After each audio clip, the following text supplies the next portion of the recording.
Devils, J-Dog and L-Dog back out in the season room, goddammit, for another video. And today's video, we're going to be discussing the comments, questions, concerns over the best single demos posted 2 days ago at the time of this recording. And we're going to just go straight into it raw dog.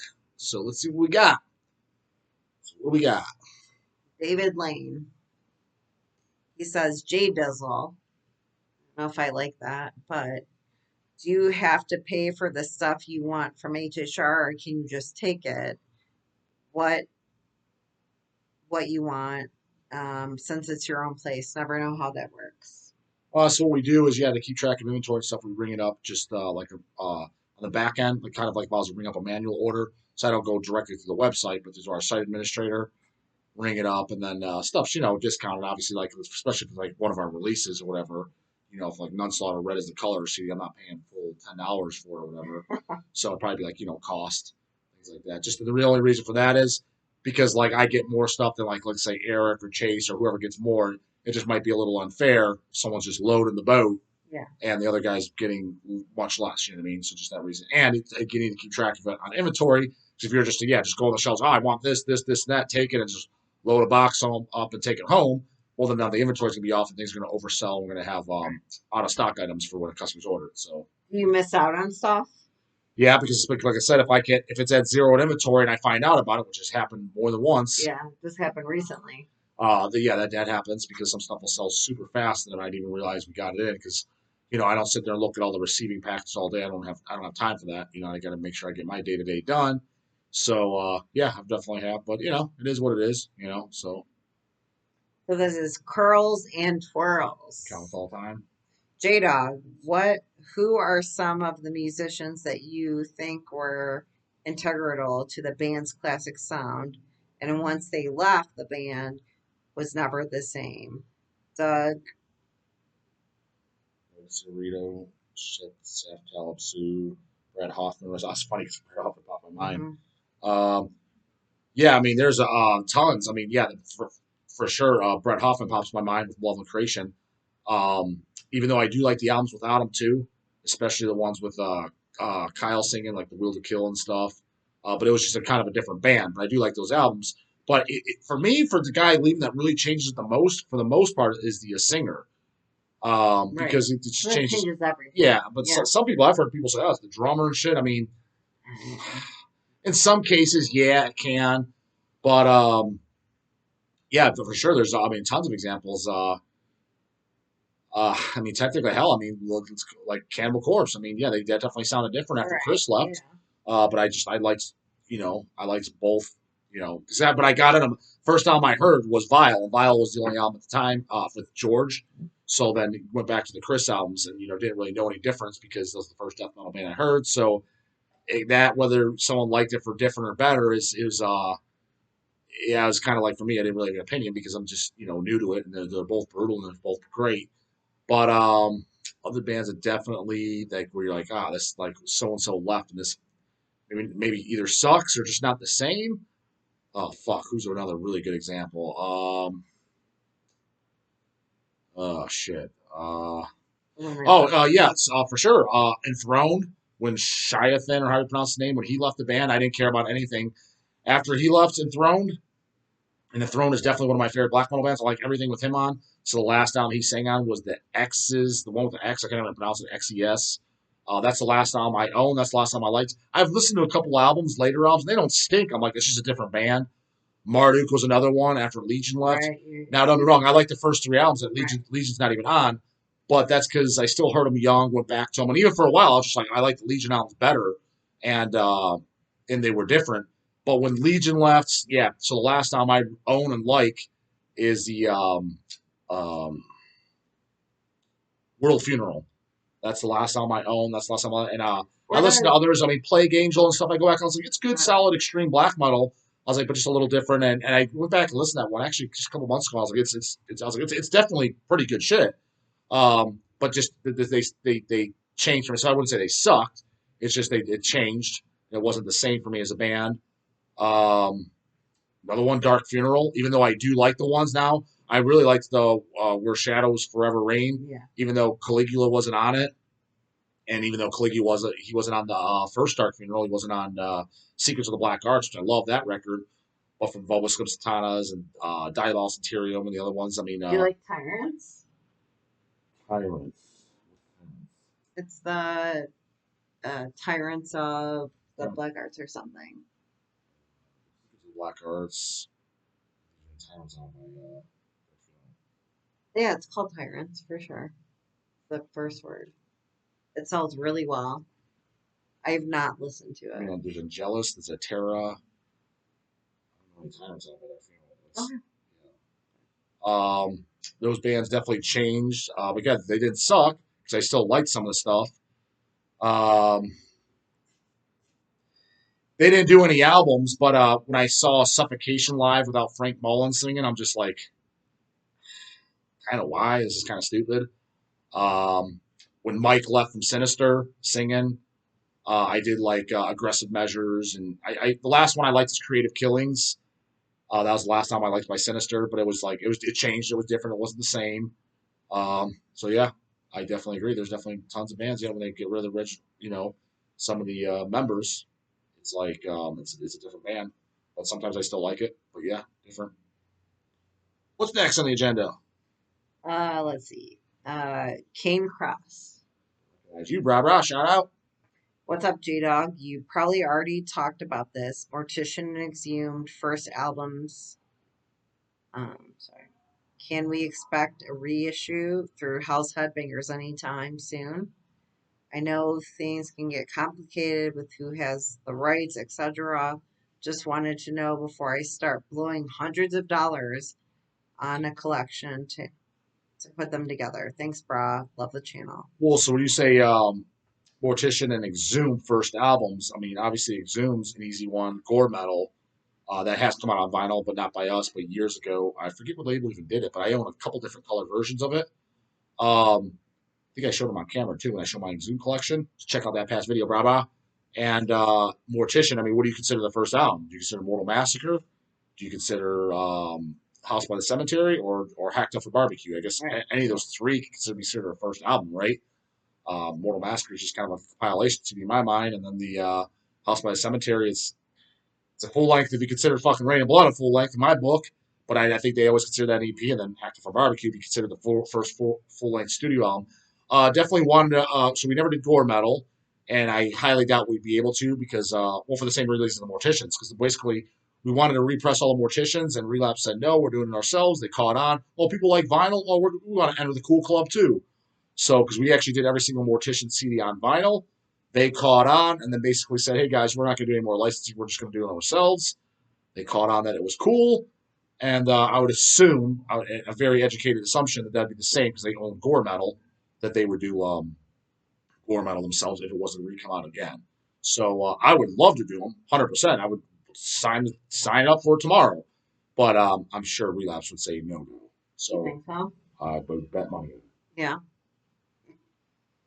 Thanks. All right, this is Gorehound. It's a comment, I think. He comments all the time. Saw Mayhem last night, and they were playing AC in the intervals. Defo got to get some of the best in grossest lyrics of all time. Shitfucker and Wacko Jesus bangers as always. Yeah, I don't know what Mayhem played. We saw them last night. The last time I saw them, they played the entire Day Mysterious Dom Satanas album, and that show was really, really good. I thoroughly enjoyed that. It was just, they just played that with Attila.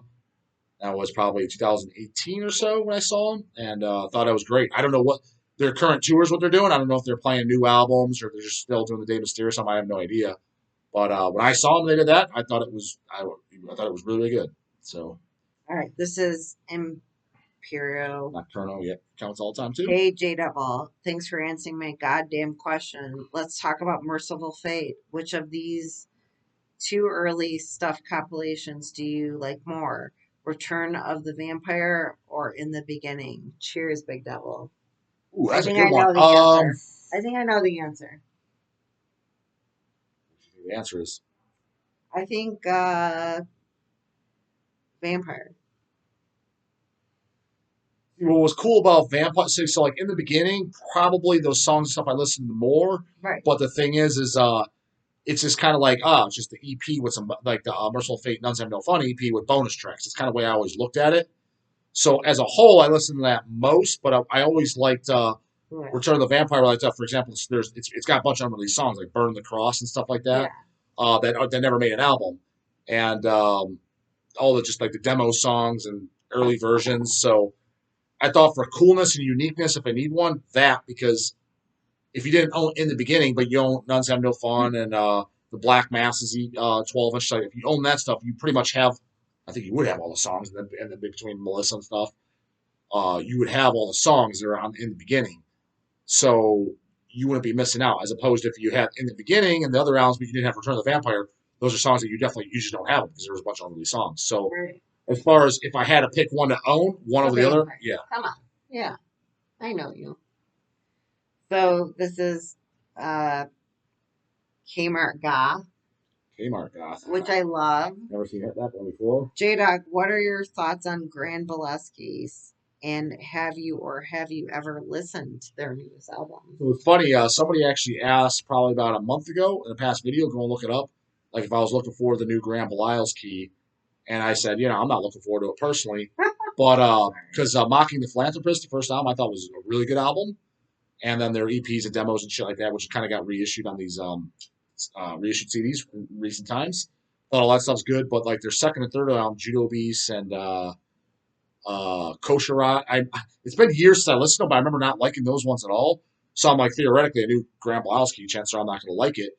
But I did put it on the shop, and I was like, oh, this is actually really good. Yeah. I was definitely surprised. I thought it was a good, solid album. We were I surprised. was like, it sounds like early Grand Belials Key, like solid stuff. I was like, good, catchy songs, and yeah, I thought it was good. I thought it was a good record. But yeah, I wasn't looking forward to it because I just figured out it's probably gonna suck. But when it came through, I was like, yeah, I'll certainly check it out to at least be in the loop. Because everybody's always asking about stuff, and yeah, I thought it was a good album. Nothing came off again. Nothing came off as racist to me. Maybe the lyrics. I didn't read the lyrics, but I mean, I didn't hear any N bombs coming through or throw up a noose or anything like that. So I didn't hear any of that thrown out there. Is it on there? I don't know, but No. I didn't.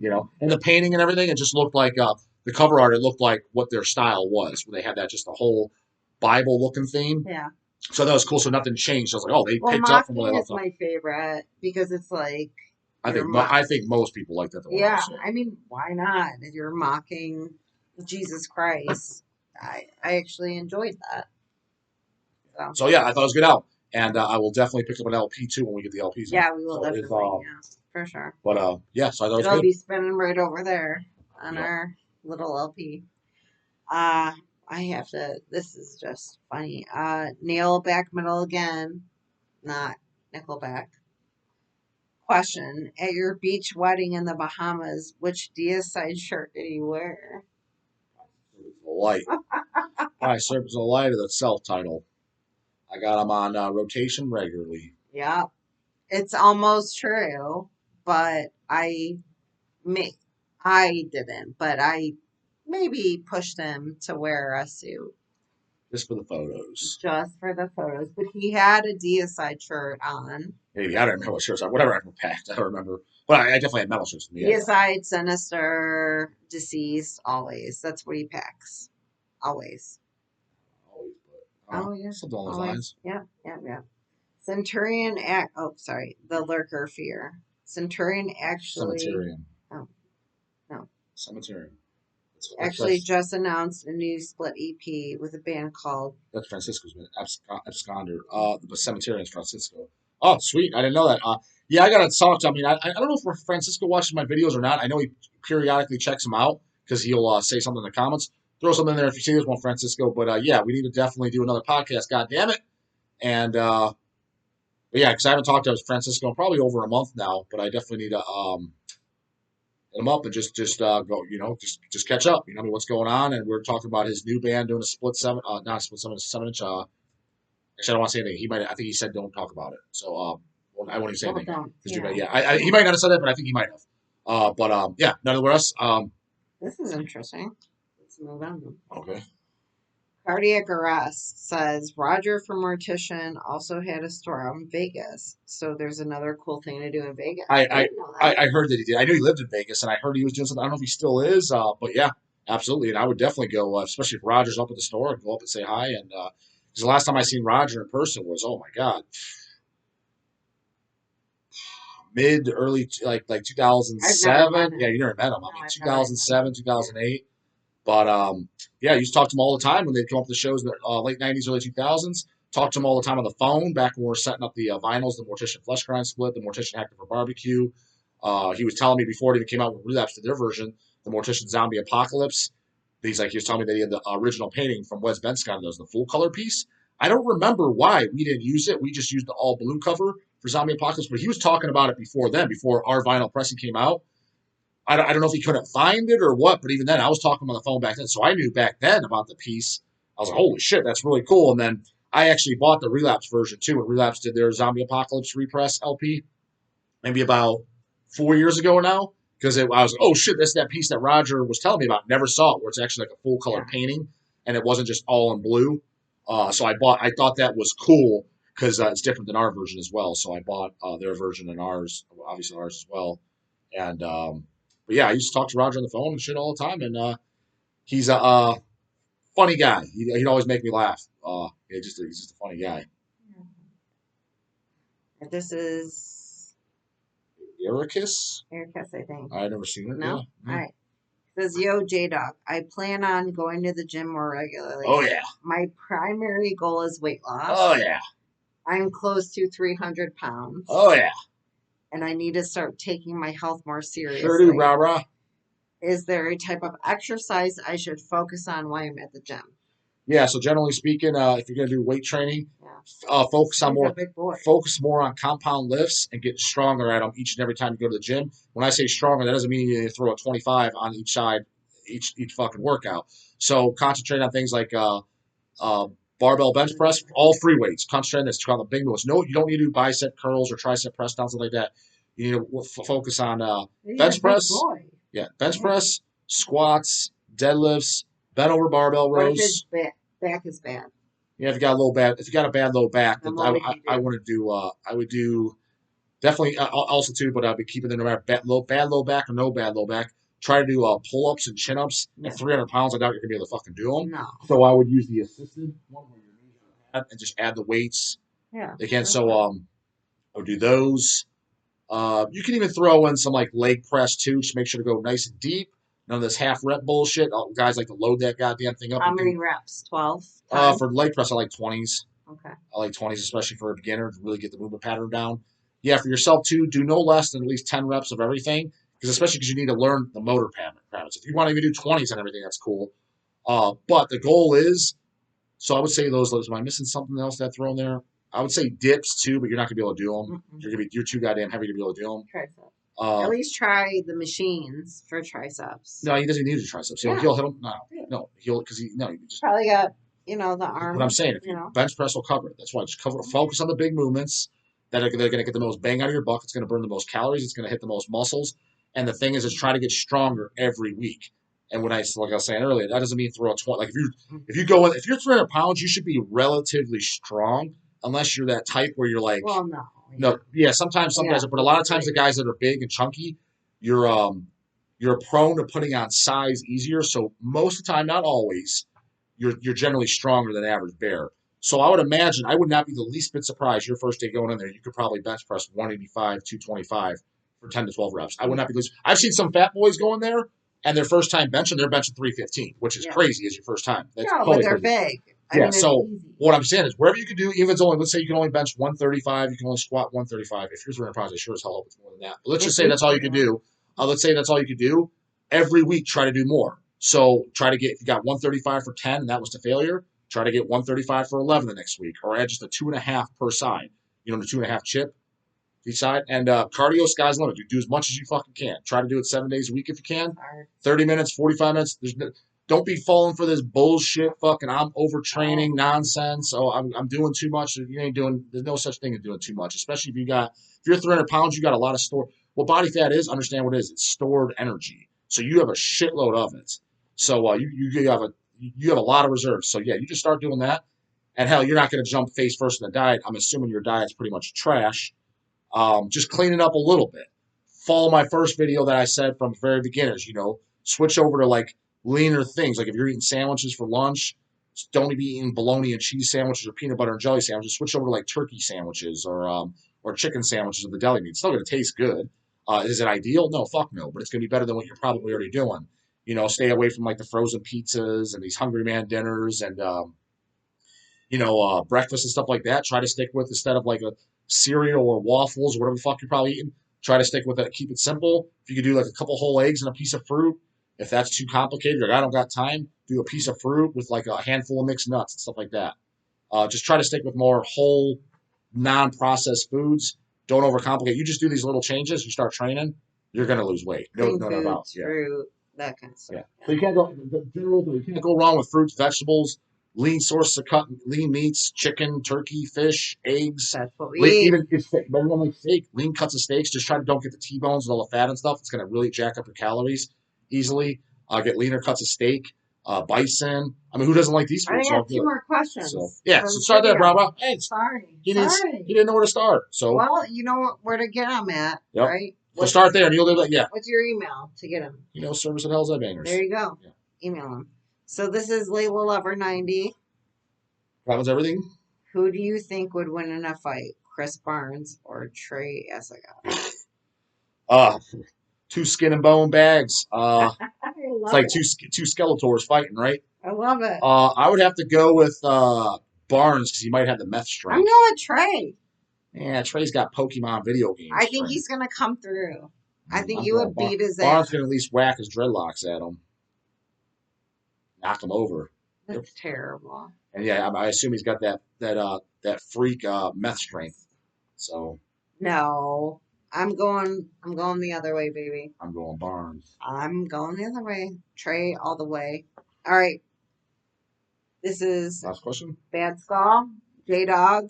Do you enjoy Creep Show or Creep Show 2? You know what? I don't even really tell them that you don't like horror movies. No, I do. I don't know them. No, I've only the last time I seen those, I was probably like 15.